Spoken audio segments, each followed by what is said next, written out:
I wanted to bring on the hottest, most requested comedian in the region, and he couldn't make it. So I figured, let me give Eric a call. That was so obvious you were doing that. I know. Listen, well, the reality is I thought I was booking Eric Menendez, and then you Oh. showed up, so.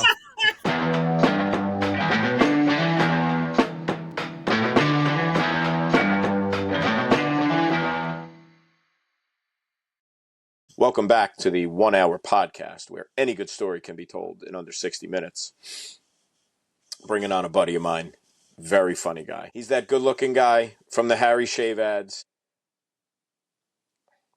We're going to be bringing on my buddy Eric Lyden, who's been a professional comedian for 20 plus years. One of the funniest people I've ever met. His delivery is outstanding. He's got work online. He's got over 1 million views. His stand-up is killer. Check out his Facebook page. I have to promote for him because he's not going to promote himself. Title of this episode, The Art of Comedic War, which is I'm actually plagiarizing myself, which was an article written about me by a colleague, Susan Mangerio, who's a very talented writer in herself, and just about what makes you funny, and I don't know. I think it's just about being honest with yourself, and you got to be quick-witted, and you got to be observant. And I fall very flat compared to Eric coming up, and he's going to be on in just a minute. We are a week out from the presidential election, which was a comedy show in itself. And we don't get political because what's the point? But I will say this. My reaction to the election is one simple thing. What in God's name are you people doing behind that curtain? I mean, what in God's name are you doing? I'm waiting. There's people back there 2 minutes, 3 minutes, 4. What are you doing? You don't know who you're voting for yet? You weren't aware that there were other things you had to click? You don't understand how to click the button? I went in, bing, bang, boom, click the button. I'm out the curtain. There's people in there 5, 6 minutes. What's going on? What are we doing? So that was my impression of America. We're back there 7, 8 minutes figuring out how to click a button. So it is what it is. About comedy, and they'll ask me what it takes to get into comedy. I guess, well, it helps if you can't do anything else. It's a big part of it. The first real job I had was in the hardware department at Sears. I was 18 years old.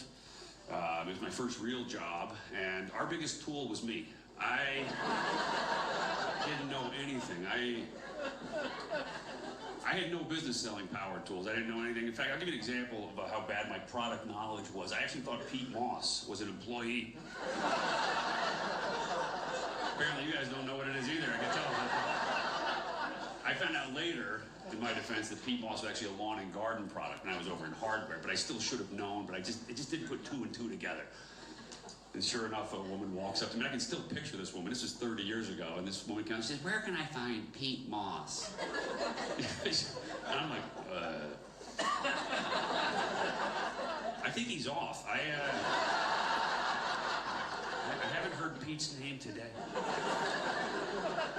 30 years, she's probably still standing there.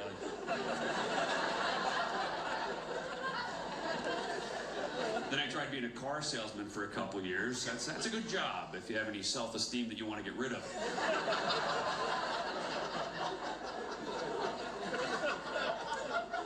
I hated that job. I think you can tell how you feel about your job by how much money you spend on lottery tickets. I didn't like that job. I didn't like my boss either. And I was tempted to give my boss the old "take this job and shove it" speech. But I was quitting so I could try to be a comedian, and I was afraid if it didn't go well, then someday I'd have to give him the "Hey, is there any chance you didn't shove that job yet? And if you did, how far up there is it? And is there any chance I can help you to pull it out" speech yet? Because I have a corkscrew.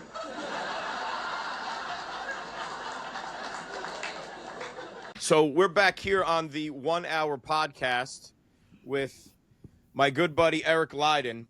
I wanted to bring on the hottest, most requested comedian in the region, and he couldn't make it. So I figured, let me give Eric a call. That was so obvious you were doing that. I know. Listen, well, the reality is I thought I was booking Eric Menendez, and then you showed up. So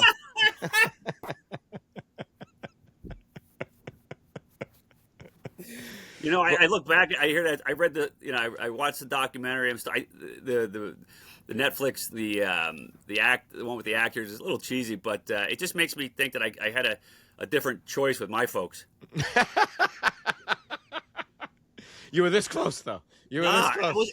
I just, wow, nobody would really do that. And then here I am 40 years later going, oh my God. Unbelievable. Close. And it's unbelievable that we're still talking about it. So I remember when it came out, Right. Oh, yeah.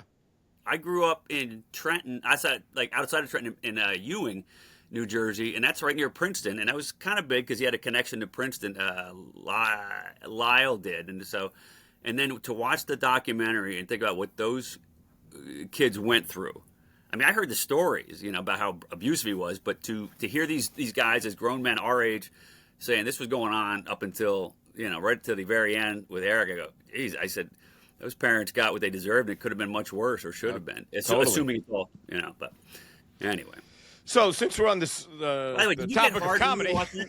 Did you get hard while you were watching it too, or no? Well, I had to, the pillow rose. I wasn't, right, wasn't sure why that was happening. But real quick. how long? Netflix had a cooking show called Dahmer, and Were you taking notes? yeah, sorry. Yeah. How long? So I'm spying on your Facebook, and there's so many of your friends that you grew up with in Ohio, who, Yeah. or maybe it was Jersey. I'm not sure. Like I guess both, and they tag you, and they're like, "We always knew sitting next to this guy, he was going to be a professional comedian, and here we are." So how long have you been a professional comedian, or was it just since birth? Well, I've been trying to make people laugh since I was in elementary school. I can in all seriousness, I remember in second grade. Remember the coat rooms that we used to have, where you'd kind of go in this little hallway. Absolutely. It was like and I used to go in there and I would get props out and come out and imitate people. Second grade, and so that was. And I listened to my parents' comedy albums back then, like what they had. I listened to, and they were Bill Cosby, which is really interesting to think about now. Sure, one of my favorite stand-ups. It was Bill Cosby. I can still quote the albums my parents had, like Vuba, Noah, who is that? All that. And so I thought that was so neat. I didn't understand half the jokes, but I would quote these comedians and stuff. And then growing up, then going from elementary school up to high school, SNL came on. I was doing impressions of Dana Carvey's impressions just to make people laugh, like, not gonna do, wasn't big going over here, gonna do that thing, And then Christopher Walken was an early guest, and I didn't really know his movies, but I was imitating him. Like, he used to do the Continental, like, wow. And I was just trying to make people laugh. And I remember in '89 is when I graduated. I remember I wanted to be class clown. It was like, that's what I wanted to be known as. Sure. I just wanted to be thought of as really funny. And I ended up getting class clown, but that was '89. So, but I didn't actually start doing comedy professionally until I was 26. Just a lot of shit happening, like with my family, and just trying to survive, pay for rent and stuff like that. And I didn't get tired of people saying, "Oh, you should be a comedian," but I heard it so much, I knew that was what I could. I went from thinking there's no way I could be a comedian. It wasn't a plausible job. I worked at Sears and I was a car salesman, but then I started having these little panic attacks as a car salesman, going, this is not what I'm supposed to be doing. So I was actually 26 when I officially started. I'm 54 now, so that's, if I do the math, 74 years? You're close. Yeah. So I've been doing stand up a little over 25 years professionally, but trying to make people laugh for probably 50 years. That's great. I don't think people understand who are in, the creative business. Like, that's really difficult when you're 18, 19, 20, 21 to say, okay, this is what I'm going to do. Because people look at you and be like, so that's your plan? Did that hold you back a little bit? Because it is, I'm going to write. People are like, yeah, okay, good luck. So the truth is I had, my parents did a great job, raising me, my brother and sister, but there was never any conversation about what you should do, or they were too occupied, understandably, with their own lives. My mom and dad split up right around the time I was 18, so they didn't have the capacity to say, Well, I think that's a good choice. They were like my dad ended up leaving when I was 18, and my mom left a year and a half later. So there was no. Well, Wow. I don't know if comedy is a great path for you. It was just like they like I tell this story on stage, and it's not even really it's not an exaggeration. So I went to a community college at Mercer County, and like I stopped going after. I don't say dropped out because you don't like really drop out of a 2-year school. You just Sure. stop going. Like the fact that I stopped going never even came up with my parents. That's how insignificant like that, you know, it was just they were trying to figure out who they were and what they wanted. So I didn't have the only thing I had were people going, "Oh, you should be a comedian." There was nothing like, "Well, you know, let's think about this." Right. Here's the plan. So, yeah, so there was nothing. I'm glad. So I'm lucky in the sense that I didn't have somebody influential going, "Hey, I don't think this is a good idea." Right. You know what I mean? There was like nobody in a parental type role to go. I don't know. People were like, "Oh, cool, you should do it." I'm like, Right. "Oh, okay, really?" So, I don't know if that. Now were you inspired because so you weren't the first in your family to be in show business? Your father, Jerry Lyden, who well, I don't know why I'm doing De Niro. I'm doing De Niro. Right. You know, Right. so the funny thing about your father is maybe, you know, not a name people recognize like, oh, I know that actor, but They know the everyone, it's one of the most infamous scenes. He's in Goodfellas.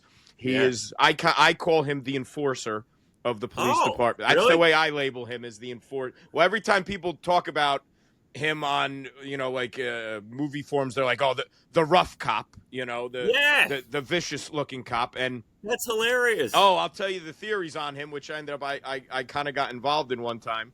But he is, for those that aren't aware, Eric's dad is the police officer in Goodfellas who, right after Ray Liotta, Henry Hill character, gets busted, he dips his finger in the cocaine and he gives it the lick, and he gives him the look like, oh, you're fucked, pal. You're going. Bye, dickhead. Exactly. So one of the great scenes, he's all over memes and stuff, and you know, it's like he's one of those guys. I mean, that's what 90, 91. That's one of those characters who's in the film for about 8 seconds. That's exactly what it is. An 8-second close up. Look, well, I'm very familiar with 8 seconds, so I knew that one. So I knew that one. Man, he lasts long. Wow, well, listen, I'm counting in my head. And the funny thing is, online, there's 2 theories about your father. Let's hear it. Well, the first is people figure in when you make a mob movie, and you pretty much pick. You know, they want authenticity, so they pick from the pool of this guy's either a former mobster who was brought in as a consultant, and they wanted to give him a bit part. Or you do the real thing. When you want a cop, you hire a cop. So all the theories, because listen, your father looks pretty damn rough and tumble in that scene. They all think, they debate whether, no, he was a part of this family, he was an enforcer. And then other guy's like, no, he was a detective for 40 years in New York City. And I'm sitting there going, not exactly. So How about none of the above? Eric, Just an actor. Tell us Just a little. an actor. Yeah, tell us a little bit about your father and his career and how he got that part. Yeah, well, okay, real simple. Let's see. My dad, his name's Jerry Lyden, and my dad, sorry, I keep hitting this little table. Actually, I'm doing Jeffrey Toobin. No, sorry. Keep the camera up, then. Keep the camera up. Oh, okay. No, so my dad, he and my mom got married. They got married because my mom got pregnant with me in 1970, and my dad was going to school in John Carroll University outside of Cleveland. That's where he met my mom. That's where I was born. And my dad, believe it or not, I don't know if I never told you this. My dad played soccer in college, and he, because we were in Cleveland, you know, the Browns had a kicker named Don Cockcroft. You know how every year in football, you coach football, you know this. Sure. You know, there's always a kicking competition, with the exception of maybe like Adam Vinatieri, Morton Anderson. But you know, my dad somehow got a tryout with the Browns as a kicker, like 1971, 72. Went down to the stadium, Municipal Stadium, and you know, my dad was 6'2" and about 230, so he was a big dude. Oh yeah. And so apparently he kicked kicked great during the little tryout or whatever, and then he left, never thought about it, and about a year later, my dad had accepted a job in Maine, whatever, because he never heard from the Browns. Found out about a year later at dinner with my grandma. I was a kid, so I was there, but I wasn't really, whatever. That the Browns did call him back, and my grandmother, my mom's mom, never told him. Yeah, because he already had a real job at that point. Oh my God!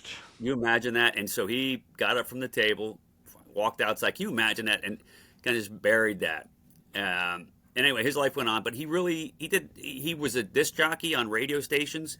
A lot of them in California. He was a disc jockey in Carmel, California, where Clint Eastwood was mayor. Wow. And then we moved. He was in the Army. We lived in Monterey, California, because he was in Fort Ord. Then we decided to come to the East Coast, got a job in New York City, but we got a house outside of Trenton, so he would commute on New Jersey Transit way back when. And so we lived in Jersey. He had like a regular job, but he always wanted to be like an actor. Always. And so in the 80s, he started doing like a couple theater things, industrial films, the things you see when you start out at a company, like one of those, they're real cheesy. He started doing those. And then that's what he really wanted to do. And I forget how he did a couple things before the Goodfellas thing. And the Goodfellas thing, he went there as an extra with there was nothing beyond just going there as an extra. But he did you want to see him actually where he looked really cool and actually had some lines, was a movie called Toy Soldiers. Oh, where they take over the school? Yes. Yeah, sure. Yeah, my dad. So this was like one of his first roles. It was Toy Soldiers. Jerry Orbach played. These kids were all really, the kids of wealthy people, and one of the kids' dads was a mob boss, Jerry Orbach. And my dad, as you can tell by his look, he looks like either mafia or a cop. Absolutely. So he got that. He has 2 talking scenes with Jerry Orbach, and it was crazy. I remember going to the theater going, "Oh my God, like he's really doing this," because up until then he had done some plays, and it was still cool to see him on stage. But then he got that. And explain about my son. Okay, stop right away. The kid hates me. Albert, hey. Kids are kids. They go through a stage. They're ashamed of us. Hey, it's just a phase. No, it's different with Joey. He really hates me. But what can I do? I love him. And I want him out of there. It's done right away. Okay. Go ahead. Then there was a commercial with Shaquille O'Neal when he got drafted by the Magic, where, I don't know if you remember this. Do you remember it was, at the time, it was really brand new. It was when they were using CGI and green screens. Like it was a Reebok commercial, and it was a game of one team where all Shaquille O'Neals playing against another team of all Shaquille O'Neals. Yeah. And okay. Yeah, I do actually remember that. Yeah, my dad was the head coach in that. Oh wow. Yeah, and it was a great commercial because at the end of the first half it was 0-0. All the shots were blocked, and then my dad's the coach. My dad's the coach in his commercial, and he sits down, and there's all these Shaquille O'Neals, and he goes, "Listen, you guys are playing great defense, but you can't win if you don't score." Right. And next thing you know, at the end of the game, it's 300-300. and the tag is, "Oh, well, it looks like it's going to come down to free throws." And oh, Jesus. Anyway, so he did that. It's pretty good. I'm giving you his whole bio, by the way. That's his whole credits right there. So the next one, I don't know if it was chronologically the right order. So he gets this movie called Goodfellas, 1990. I did like one year of college. I was at Mercer County, and he said, "Oh, I got this part in Goodfellas." And we go, "What's that?" And he goes, "Oh, it's got this actor Ray Liotta." I didn't know who Ray Liotta was at that point because he did a couple things. But and he goes, "Robert De Niro's in it." And I go, "Oh, wow." So he goes up North Jersey. I know it was shot in North Jersey. He goes up there and he does his thing, and he comes home like, "Hey, Dad, tell me about the thing. What happened?" And he says that he's in this scene. He's just supposed to be background. And Scorsese, arguably the greatest director of all time, realizes that with all of his attention to detail, did not have someone cast as the guy who brings in the box. Yep. With all the cocaine paraphernalia. And he sees my dad, 6'2", looks like a cop or mafia, either one. Yep. And, by the way, real quick, movie called Innocent Blood, Anthony LaPaglia. Okay. Don't know that one. but my great dad actor. plays a mafia guy there who gets turned into a vampire. Well, that must have been a hell of a script. Yeah, yeah, yeah. John Landis directed that one. But anyway, Like, how in the world? See, like, my scripts get turned down and that script gets made, huh? What a world! What yeah, a goddamn world! and the funny thing was, even at that point, like it was like 2021. I'm like, so tell me about the script. I'm like, okay. Is there one? Yeah, and it's great because they had to use special effects. Like my dad gets hit with in Innocent Blood. He's a mafia guy who gets turned into a vampire, and he gets hit in the face with a baseball bat. So they had to make a clay mold of him and everything like that, and they have pictures of that. But his big line was after he gets hit, he goes, "You broke my fucking teeth." But anyway. It sounds like the script Christopher Moltisanti was writing in Sopranos. Yeah, yeah, I'm jumping around. So get back to Goodfellas. So he comes home and he says, yeah, Scorsese realized he didn't have somebody to bring the box in with the stuff, and he picks my dad to do it. And apparently, I think 1 or 2 takes or something like that. He didn't really give my dad he didn't really give him like the backstory, and because my dad said that he brought it in. He goes, okay. He goes, Jerry. He goes, I'm really sorry. He goes, this guy is someone you've been chasing your whole life. So give him that look, like you finally got him. And my dad, he's a pretty good actor. So okay, that's when. And he goes, okay. So he comes in and he goes, Oh, and perfect. that was the take. So now that was the story I heard when he came back from doing this. I'm 20 years old. And I go, that's great. The fucking movie doesn't come out for like 9 months, maybe 10 months. And I'm starting to wonder if he ever did a movie. Like, Sure, did you just go get sure. a massage? Where were you at that? And then the movie comes out. I see a commercial for it, and I go see it in the theater. And the movie was, imagine seeing that opening scene. You probably did. Oh, of course. With the knife and the trunk. Yep. And I'm in the theater going, this is the fucking best movie I've ever seen. Yeah. And I'd forgotten, like I almost forgot it. Like, oh yeah, my dad's in this. And then at the end, I remember my dad's scene was in a police station, and I see the police station scene start to open. I go, I'm sitting there with my buddy. I go, I think this is, and all of a sudden on a big movie screen, my dad's like right there. I go, yep. It was like amazing. And then to see the movie, like how good it was and how big it got, and years, and all of a sudden, like everybody started going. I said, no, my dad was in Goodfellas. Oh, who was he? And I described it. Oh, I love that scene. I didn't realize how many people. Oh, yeah. How cool that scene was to like millions. It has a cult following. Like that scene has a cult following. It's really incredible. You don't want to talk to me, you're going to have a fucking problem all night. I'm going to be on you like shit. Each one of these counts, 25 to life. New York State. 25 fucking years, wow. I slap your fucking head inside out. Jerry, what were you guys, grocery shopping? What are we gonna make a cake? You gonna make a fucking cake too? You got anything good in there or what, Chuck? Was it good?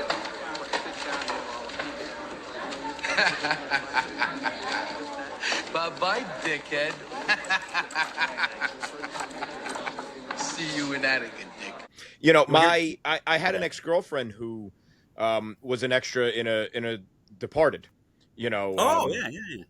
And that was Scorsese too, right? That's Scorsese. Yeah. Yeah. So, and she's the woman in the blue dress that's following Martin Sheen before he's on the walk to get thrown off the building. So she's and when she I remember her telling, she shot it, and then she was like, "But I really hope I don't get cut." Which is like such a fear, and she didn't know for, like you said, 9 months. And then the movie came out, and she was like so thrilled. She's like, "Oh, I'm still in the film," But like, I'm sure, like your father thinking at the same time, like, Jesus, I told all these people I'm in this scene, and those scenes come and go. You just reminded me that he had twice that happened to him: Rocky V and Syriana with George Clooney. No. Yeah, the funny thing is, my dad. It's funny, but it's heartbreaking at the same time. So he did a scene for Rocky V. That's one with Tommy Gunn. Yep. That got cut, and my dad said, he goes, "I'm never going to work with Stallone again." And you just imagine like your dad says something that's so stupid and embarrassing, but as your dad, you don't want to go, "Dad, I think he's going to be okay." And that was tough. But you know what? The real heartbreaking one was Syriana, George Clooney. My dad also, he did a spot on, I guess, spot on Law and Order, Okay. homicide on life on the street, something like that. And he played a Russian guy, and he looks like Russian mafia. You're right. Right. Yeah, and he played a guy, and that you could that scene was amazing. He spoke. He took Russian in college, and he could speak it, and he could do the accent and stuff like that. And he was amazing in this Law and Order. And he's sitting there across from Yaphet Kotto, and he was this mind bending. We do this mind bending. The one man we couldn't break is this guy, right? And it was really amazing. So he auditioned for this part in Syriana, similar type character, and filmed it. And then probably 8 months went by, and they reached out to him. And they said, "Hey, Jerry, just want to make sure, do you still look the same? Is your haircut?" Because, you always got to change your appearance for different roles. And he goes, "Yeah, I do." He goes, "Okay, listen, we're going to, we have another scene we need to add back in. We're going to fly you out to California, whatever." About a day before he was supposed to fly out to California, they called him and said, "All right, you know what? We're not going to do that scene." And right then he knew that the first scene was going to be cut. Oh, because man. it connected, and it was. And it's not even in the deleted scenes, but apparently he's sitting around a campfire in some Siberian prison, gulag, I think it's called, and it got cut. And that was, I mean, I learned a lot from my dad, but to put all your happiness eggs in one basket for to be successful as a creative person, big mistake. Right. I started to turn into him in comedy. I started to get bitter and focus on the things like, oh, this guy's got, all my friends are doing late night spots, and I started to turn into him because I saw his heartbreak, like, with the getting cut from parts and getting near misses, and you think something like Goodfellas would kind of, well, naturally people wouldn't, and it doesn't always translate into, it's not a springboard, Right. And but it's still impressive, the fact that everybody knows that. Yeah. Oh, absolutely. And it's so hard, like, for him too, because sometimes those directors, like, they find their guys, like they find their guys and they give their guys these little bit parts, and that was just one of those random scenes that I'm sure that they had no idea would turn into what it was. And you see a scene like that, and you're like, I bet this guy's in other things following, and it just didn't really, it didn't happen for him with Scorsese that way, and it's so arbitrary. You could, I'm reading. Can I plug your book? Oh, please. I'm reading this. Like, just the title alone is amazing. But I'm reading this, and it's like you can put out the best piece of art, and everything you put, and it doesn't guarantee that it's going to land in front of the one person that might be. Say, hey, I want, and I had to kind of make peace with that after years of putting my heart and soul into every show I would do. Yep. Like on a cruise ship, on day one, the Welcome Aboard show, I'd go out there and I have my set, and people were either tired from traveling or distracted by everything on the cruise ship, or maybe I wasn't as good as I was, but I had to accept the fact that I had no control over the reaction my work was going to get. And when I finally, like, I had an audition for the Comedy Cellar in New York City, and it was one of the few times I walked off stage and thought I just fucking nailed it. Like, I had a 5-minute audition, did every joke I wanted, put specific jokes in there to show an edge, to show this, to show that, and I thought I got in. She said, "Well, I'm not sure. Why don't you come back in a few months?" And I was devastated by that, and I went. And after walking around New York City for a few months, it finally occurred to me that I don't have any control over what happens after I do and so I just put all my focus into my work, and if something happens, and it helped, because I also saw my dad be devastated so many times by things that he had no control over. Sure.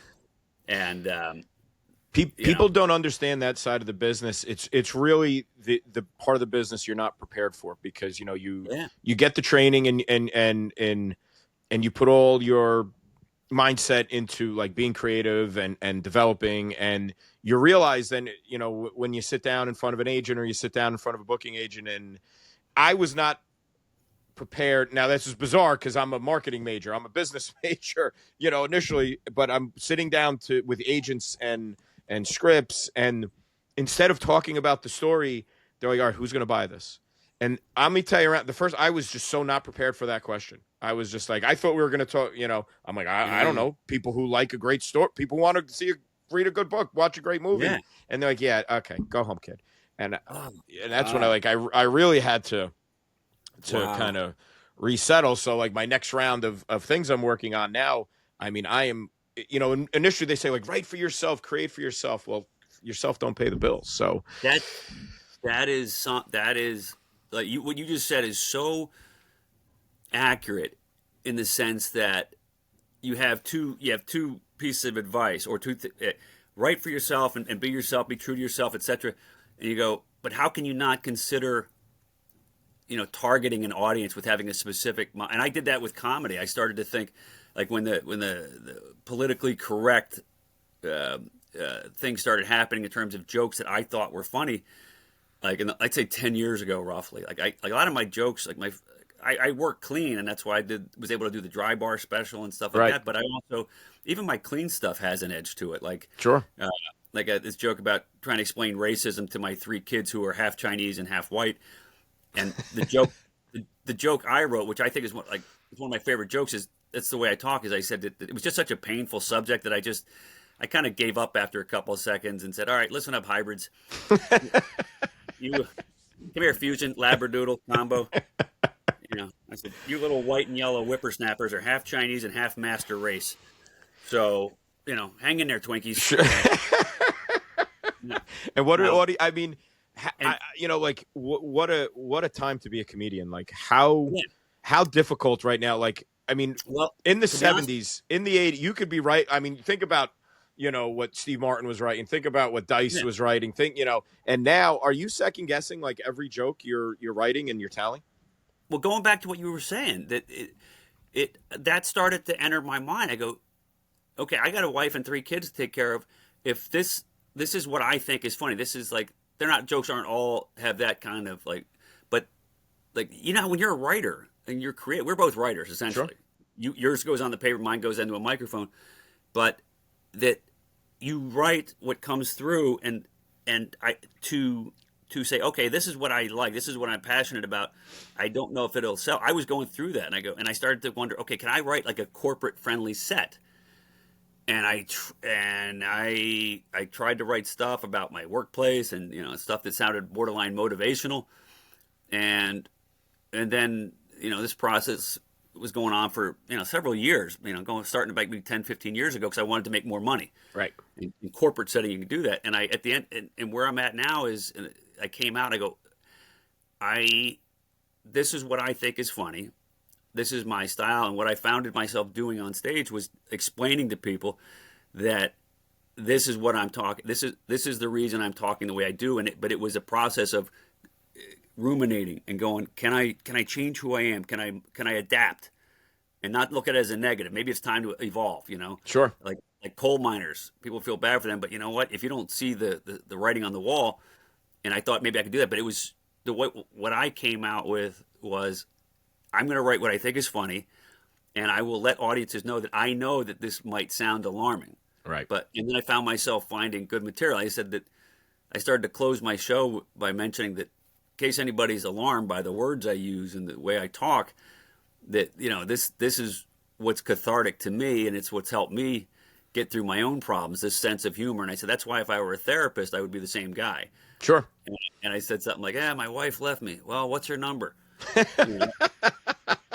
You know, and it was like, and it all came from a place of, I know what I'm saying might not be appropriate in this current time, but this is why I talk the way I do, and I felt better. I go, I'm being true to myself, and like even the impressions I did in my act, people would say I used to do a lot of impressions, and I just didn't watch as many movies. I used to do like, yo, I don't like my place, it stinks, and listen to me, everybody in the audience, everybody get down, and that's what when I first started 25 years ago. But I wasn't watching the same movies, and they felt like they were stale, and I go, they're old, and everybody did, and people would say, oh, you don't do them, and then I thought about it, and I go, okay, like you have something's in your head that's not right, and you got to figure out, you got to solve it. And after several years, I go, well, what if I just mention, hey, I used to do a lot of impressions in my act. Right. Then that was my way of saying, a little transition. A little transition goes a long way, huh? Yeah, and I literally mentioned on stage, and I feel good because I'm being completely honest. I go, these are out, and I even mentioned, I used to do the same impressions everybody did.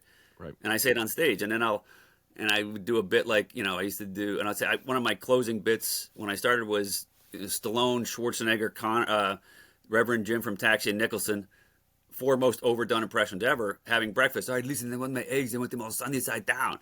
Hey, yo, I want them raw. And I don't care. And I want them over easy. I want you to hold them between your knee. And it would get this applause, and I go, thanks. I just want you to let you know that I'm still doing the same material.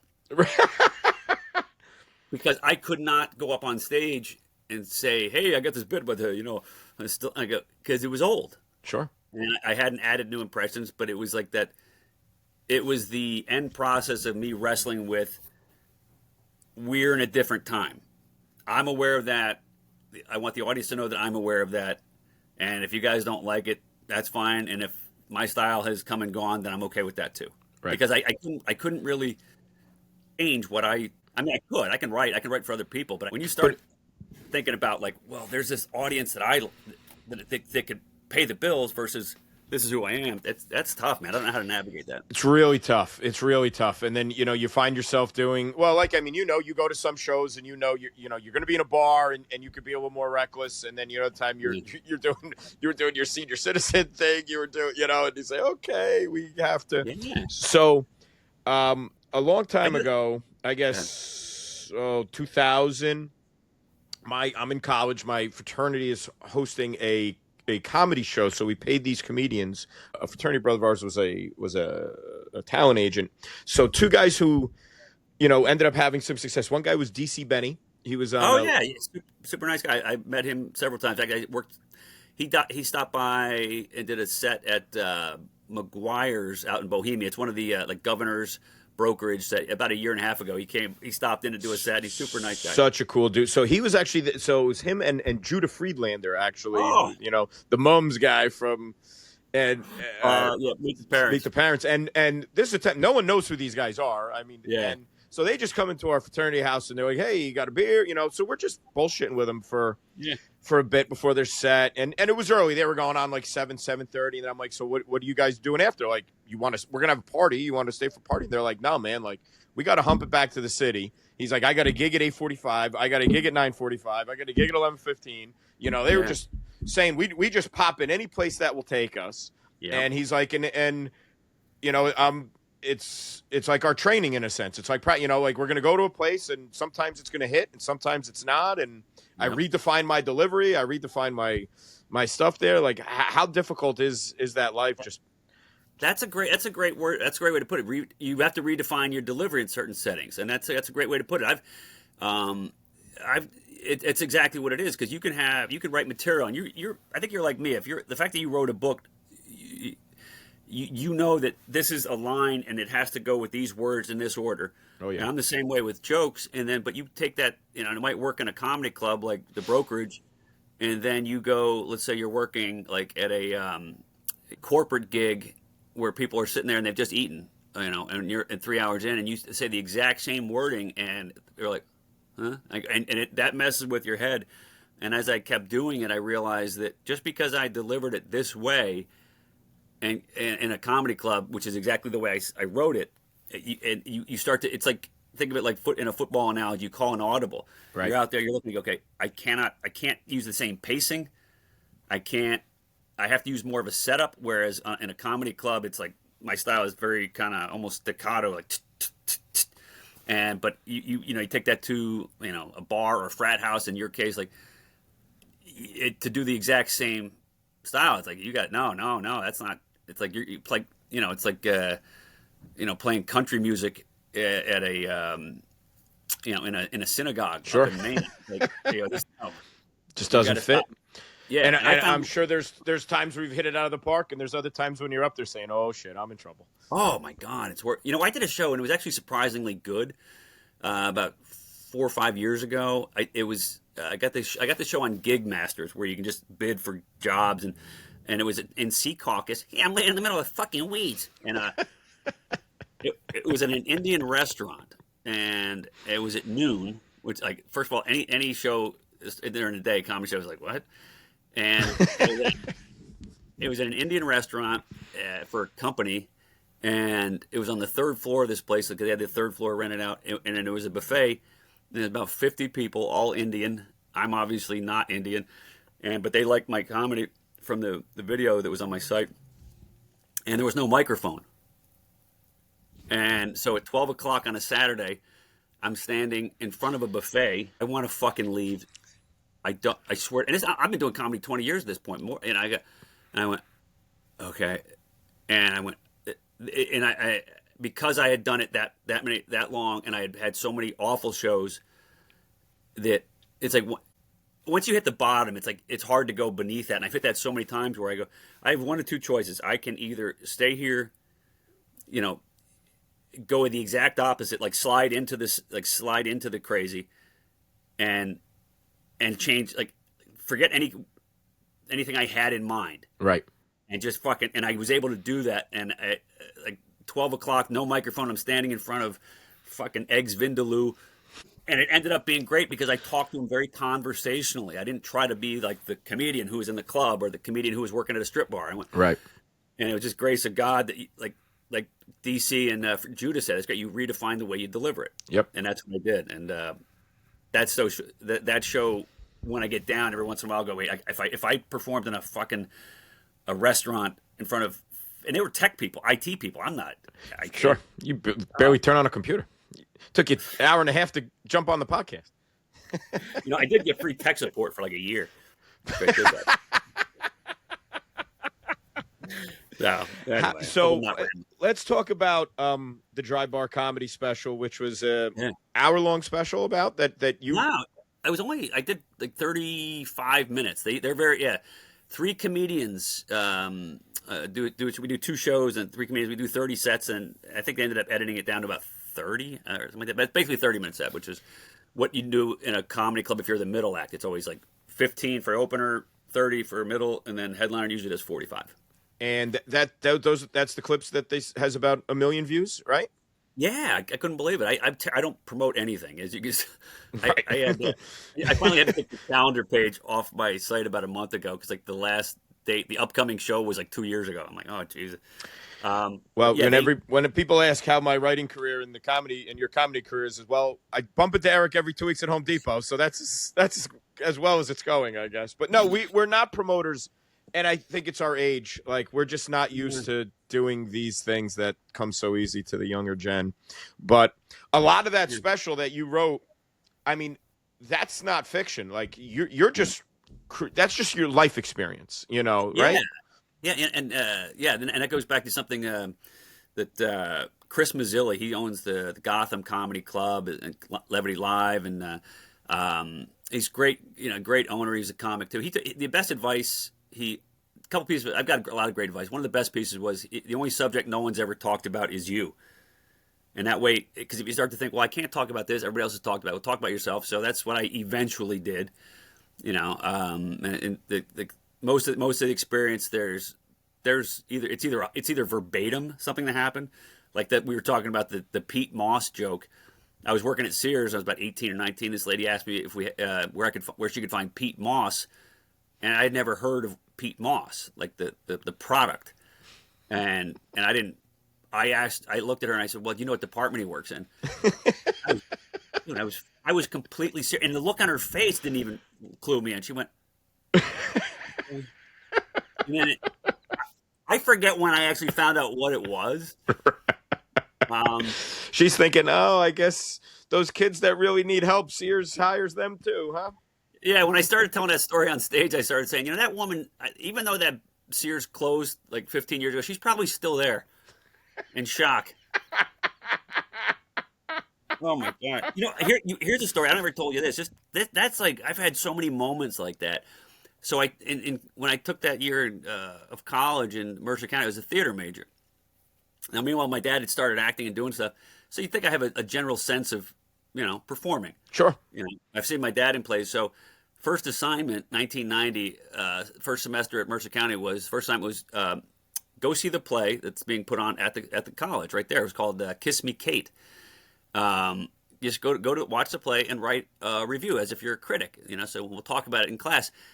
I left the play at intermission because I thought it was over. Oh, dude, I'm not joking. Dude.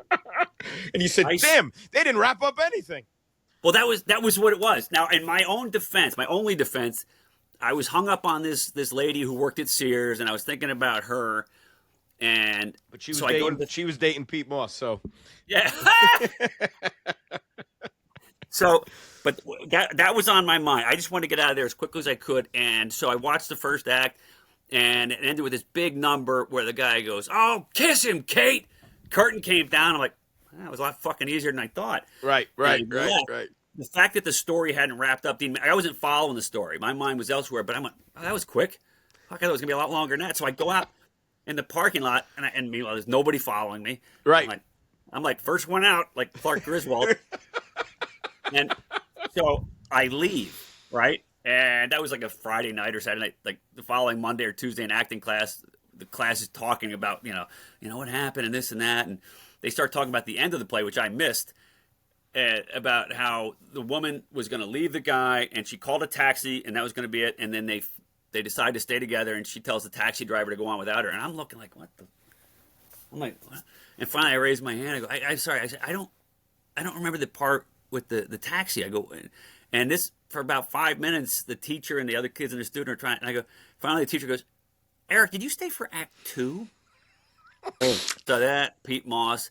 And But doesn't that just sum up everything right there? Like, Yeah, dude. why do guys like us always find ourselves in those situations? Yeah, that's what I. It's like, yeah, that's what I thought. I go, what are the odds that happens? And then I'm gonna what that lady happened to walk into me at Sears, and then the lady. I remember the teacher, the act teacher, goes, Eric, you did say your father's an actor, right? Whoops. Tell me about your experience selling cars, because I always say, like, what a tough business. Like how quick you have to approach these people. I mean, you're kind of on stage the same way you are as a comedian. And have you ever seen the Curb Your Enthusiasm where Larry David is selling cars for the episode? He always says, I want to sell cars. And he's up there and he's bobbing, he's selling cars.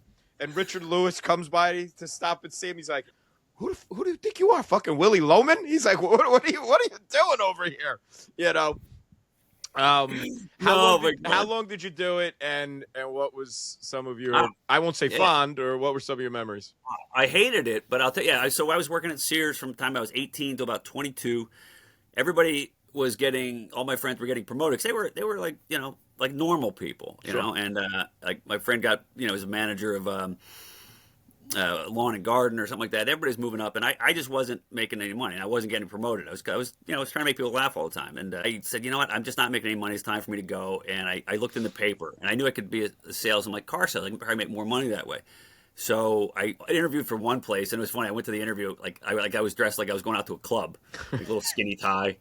And I remember it was an Acura dealership on Route 1. The guy who interviewed me, his name was Ariel, and he goes, "Okay, I'll let you know." And I'm like, So, next one I went. I got was, and I ended up getting a job. It was Z&W Mazda, a little in Princeton, New Jersey, and it was a small dealership. And the guy, it was like 5 salesmen. It wasn't cutthroat. It wasn't one of those ones where people everybody would take their turn. Like, whose turn is it? Who's up? Who's up? And you got to have. I mean, I can talk to people very easily. What I couldn't do was ask for the sale. I felt like I was asking for a date. I'm the same way, man. I was in marketing too, and everyone's like, "You have such a gift of gab," but like, I can take everything from you but your money. I can't do it. I can't do it. That's, what? First of all, that's amazing that what you just said there. I love that. Yep. But second of all, I think that probably ties into somehow our, I don't know, I wouldn't say inability, but our kind of like us being averse to marketing ourselves. Totally. Because it's like we don't like there's something like I don't know if it's a self-esteem thing or the idea of saying, or you feel like it's not right to ask for money for what you do or whatever. Totally. But you know what? I ended up writing a joke about I sold car. I did sell a few because I was like entertaining. Sure. And I was always nice. I was never cutthroat. If somebody said, I'm going to think about it, I'm like, all right, whatever. I was that kind of, but the other thing that was my friend Brian, his name's Brian Harris, a great guy. We're still best friends to this day. He helped me because the psychology of it bothered me. And I said, I can't, this is tough. I can't sell these cars. And he said, hey, listen, he goes, you were thinking about it all wrong. He goes, you are providing a service these people are happy to have this car. It might drive them to their job or take their kids to school. If you think of it in any other way, then you're not going to be able to. You have to apply that to yourself. Sure. You're writing my comedy. We kind of dismiss it as, oh, I'm a writer, I'm a comedian. But if we think of it that way, we're never gonna get what we're really actually worth, because we're not thinking that way. But anyway, another thing that the psychology behind me being terrible at asking for cars, asking for the sale, occurred to me long after I stopped, which was that I was selling cars I couldn't afford to buy. My parents couldn't afford to buy. Of course. Yeah. And the joke I wrote was, if a customer, said, wow, that's a lot of money, I would go, I know, isn't it? How does it drive? I don't know. Beats the shit out of me. I can't afford this. I did that from about age 20, 21 till 26. I was selling that. So you did it. I did it longer than I thought. 5 years. You did. Yeah, something like that. It was, but I finally got tired of people telling me you should be a comedian. So I went to an open mic night in Philadelphia, at the Comedy Cabaret, and I didn't tell anybody I was going. I didn't want any friends in the audience. I just wanted to go. And I'm with you. Yeah, totally. Yeah, and I went there, and it was great. And then I within like a month, they had me working they had five different rooms, like South Jersey, Philly, Delaware, and I was a car salesman by day, and on the weekends I was working at the Comedy Cabaret, and that was about a year, and I realized this is what I want to do. I'm so much happier, and I had just bought a house in Hamilton, New Jersey, about a year and a half before, which was a nightmare, and so I sold that, got roommates, went from paying $1,000 for a mortgage to $250 rent with 3-4 guys just like me. And sure. I started doing stand-up. So I officially started when I was like 26, and I quit my day job a year later. And I think my first year doing stand-up, I was like 28 years old, and I think I made like $15,000. Right. Million times happier. Sure. Yeah. So you also did some acting. You were in the History Channel last year, right? Food That Built America. You're playing a candy executive. Kenneth Mason. Tell us about him, and what was the experience like? You know what's funny? Acting was it's a lot of fun once you get the part, because then what I sucked at for years was the audition process, because there's no reaction. Right. Like, even if you're bombing at a comedy club, you can have somebody go, "You fucking suck." Okay. At least you know. Sure. But you go, like, you take a train ride into the city or a subway up to the thing, and you go, okay, and you get in there, and there's a person with a camera. Okay, now you're driving in a car, and you're with your brother. I need you to kind of, it's an emotional ride, and you go, okay, and then you go, okay, thank you. And you're like, what an empty feeling that must be. Yeah, empty is exactly. You walk out of there, and it's so unsettling. And I sucked so bad at auditions for years, and then you start putting the weight of, well, I got a family, I got a wife, and I'm fucking, and you start to, I would hyperventilate going for auditions, and then I finally reached that great point in life where you go, I'm tired of feeling like shit, I'm tired of feeling this bad for this long, and I started to have more fun. And then when the pandemic hit, we were able to audition from home.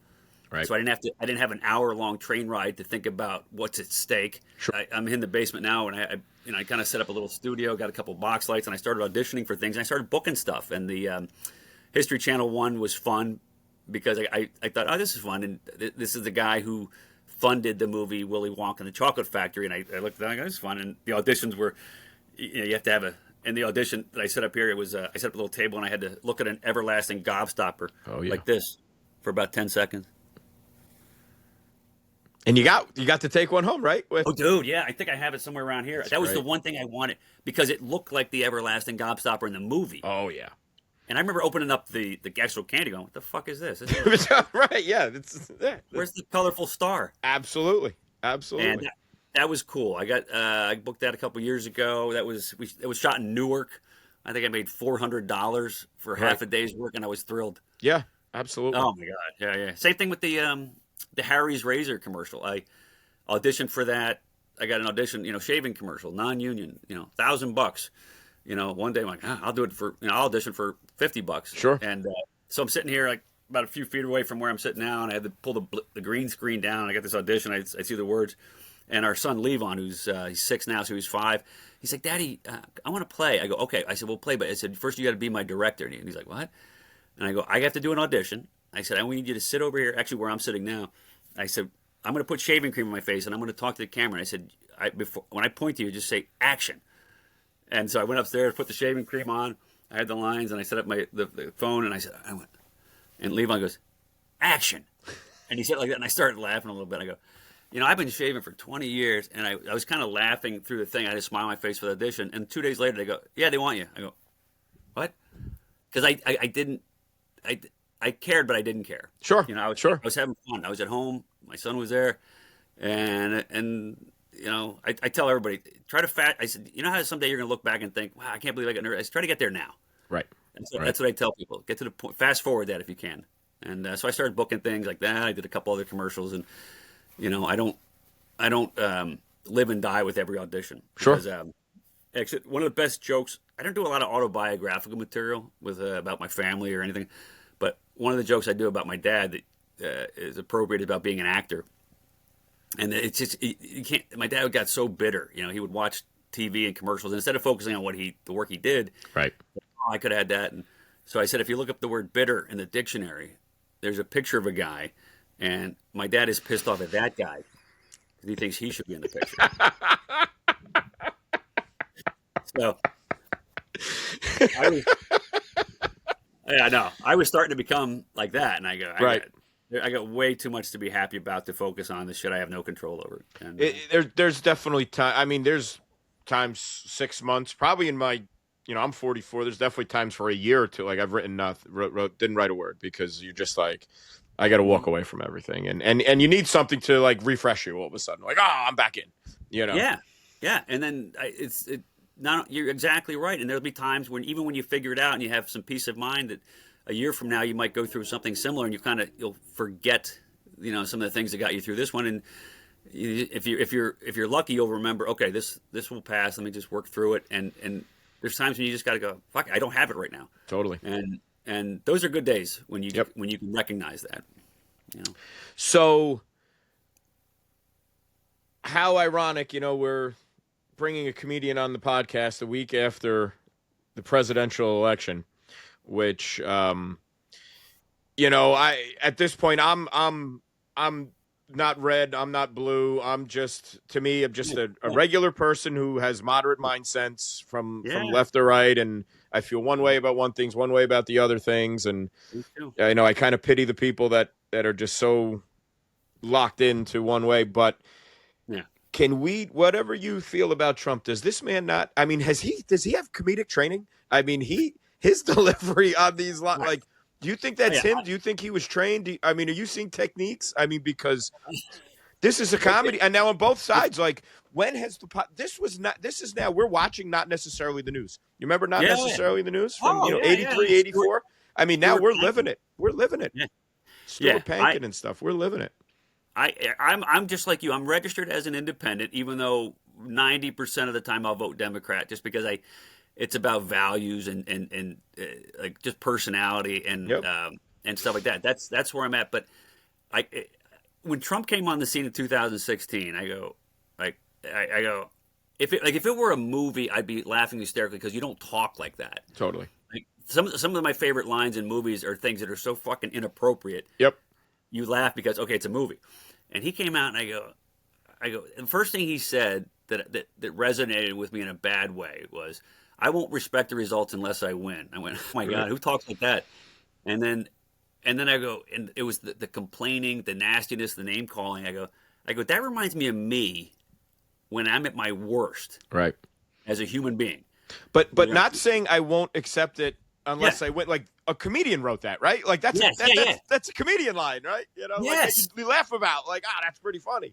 Yeah, and he just says it with a straight face.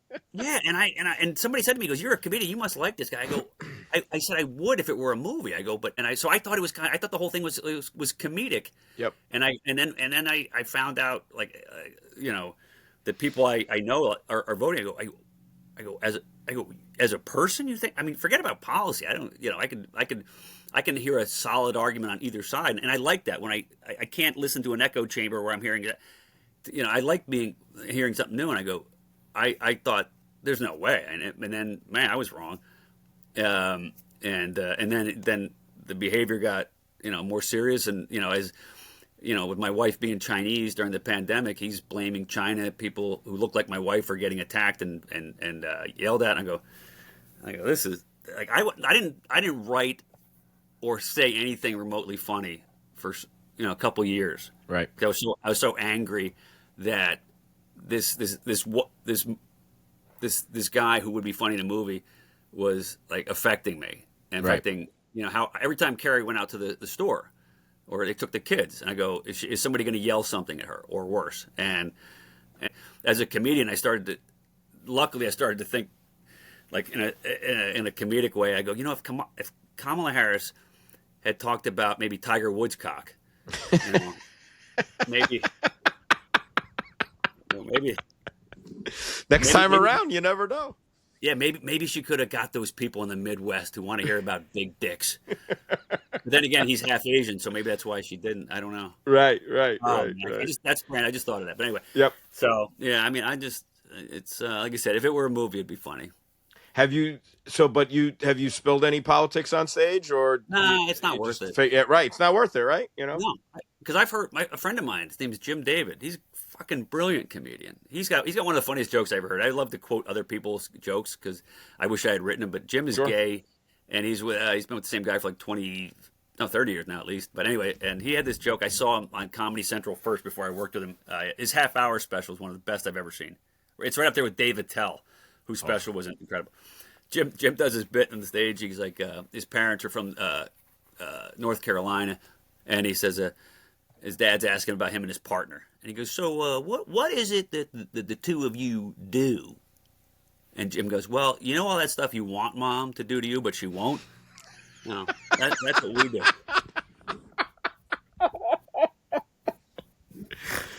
So he's brilliant. He's got jokes like that forever, and then he'll start doing jokes that are political, and he has some great jokes that sound like they're in the middle of the road, but then he'll do some jokes that are clearly making fun of Republicans, and half the audience he loses them, even though they're great jokes. Right. Structurally, they're perfect. Like he had one like George Bush outlined his plan for the war, and then he colored it.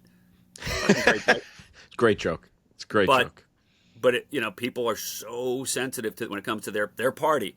And I told him one time, I saw him having killer sets and then fucking just blow them up by doing political. I said, Jim, why are you doing that? I go, I like the jokes. I feel the way you do, but why? I go, yep. And he keeps doing it. In fact, he actually reached out to me about a month and a half ago saying that he might get fired from this cruise line because he keeps doing these political jokes. And I go, like, dude, I mean, how many times? And I feel very strongly about it. But I know even if it was a great joke, it doesn't matter. Sure. So I'll talk about politics very detached. And I have one joke about how my wife, she didn't really say it, but I wrote it. My wife said, if we elect a woman president, we won't go to war.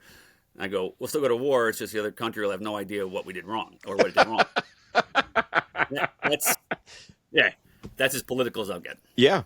And, it's hard now because, listen, I try, I think I'm considered somewhat funny in the real world. And dude, you fucking laid me out, dude.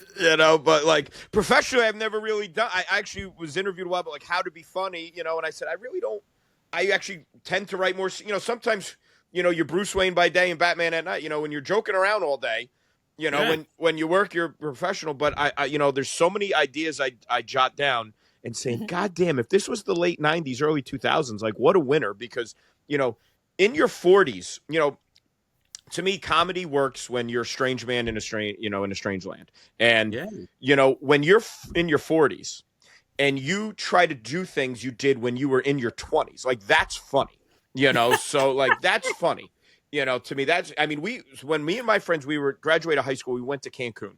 And we had the time of our lives. I was 17 years old. Like, we didn't know what the hell we were walking through. And a guy said the other day, like, we should go again in our mid 40s and write a movie on it, like write a thing. But now 40-year-old guys pretending, or getting a shore house, like 40-year-old guys getting a shore house, trying to intermingle with 20-something people, like just trying to do what and that's all based on real, like, couple times, Yeah. hey, let's go out, let's go back. Like, what the? I can't keep up.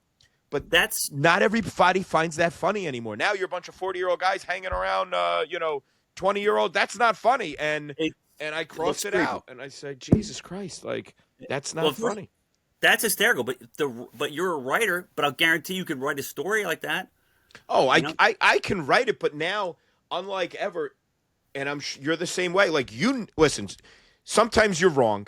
Sometimes I'm wrong. But a lot of times you write something, you're like, this is fucking good. Like this is good. This is good. Yeah. But now you have to weigh, how is it going to be perceived? How is it going to be perceived?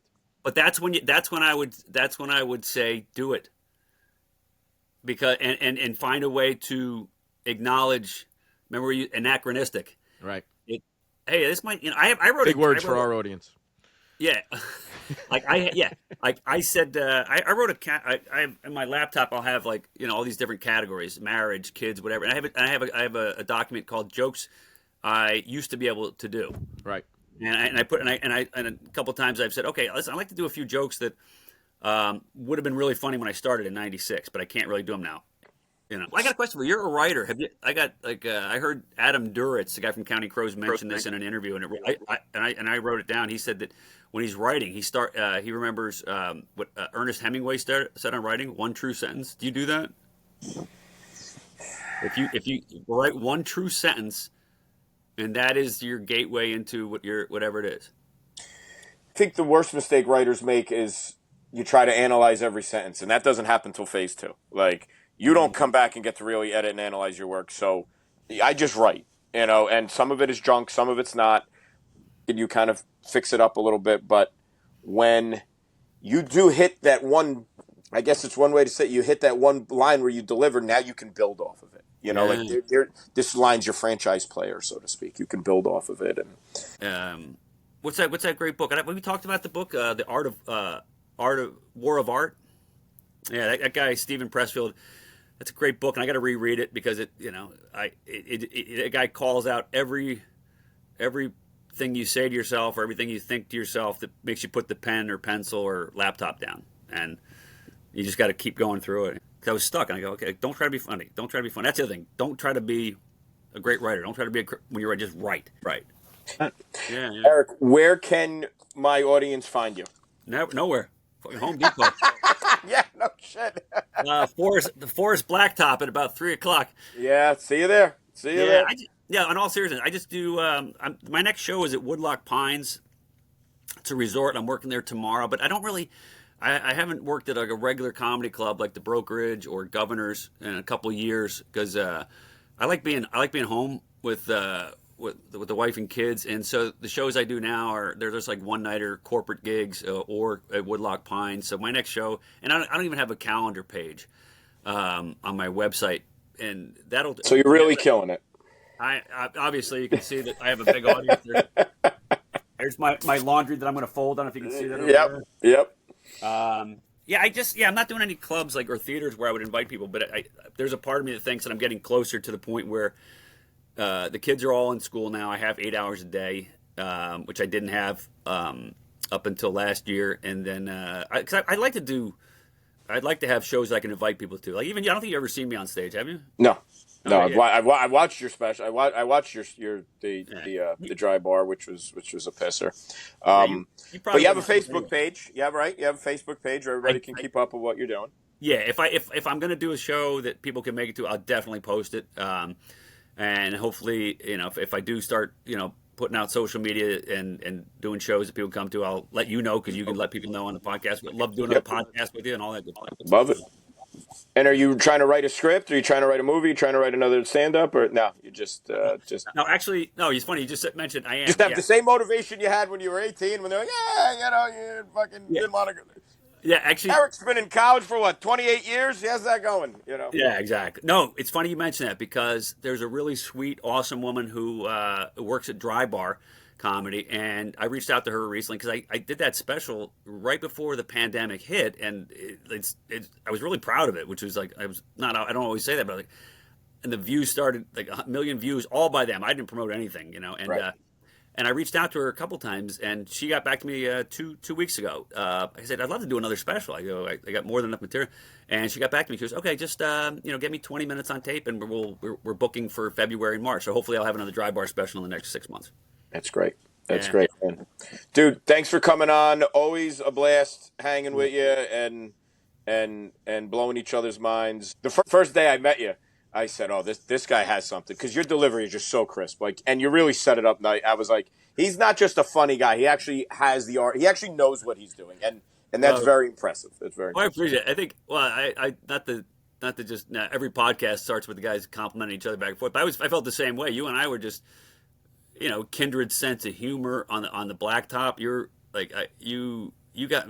I love laughing, and when people are funny, like genuinely. I fucking love it. And you got me rolling on the blacktop after we drop our kids off. Thank God the kids are inside. But yeah, I feel the same way. And then when I found out you wrote a book, I went, Jesus, that is something. I probably got like 5 or 6 like book ideas on my desktop that I'm going to get to. So well, it's really a book on home defense because it's a heavy book and no one reads it. So when people walk in, you can clobber them with it because Dude, I'm not skilled enough to handle a gun. I swear to God. So I got. This opening chapter is so good, and by the way, what I keep telling you about these projects that have kept me from reading it was I realized that I have to shut off the sprinklers and the hose any day now, and I hadn't resealed my deck. So if you look at my hand, it looks like Bryan Adams' face. It's all right. Like it's terrible. I love Bryan Adams. It's fried up and cracked, and so I'm getting the water shut off on Monday, and I go, I gotta use the hose. And so that's why. But the deck looks good. You guys got to come over. Be fun to hang out. Absolutely. Can't wait. Yeah, man. Thanks, Eric. Really appreciate it. Until next time, this is the 1 Hour Podcast. Thanks for joining us.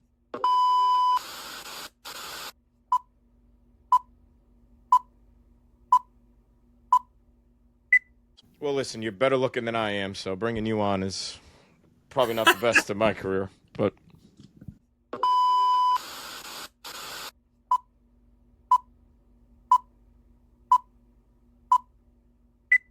I'm an anachronism. You're using big words. That's a little big, that's a little big for us. I don't know what it means. I'm hoping you don't call me out on it.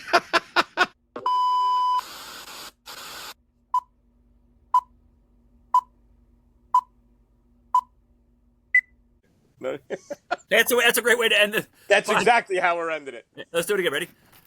Bye-bye, dickhead. You go fuck yourself. I told you go fuck your mother. Ewan Forrest, dick. Karen. I love you, man. See ya. You too, brother. You're the best. I'll talk to you, brother. Thanks, sir.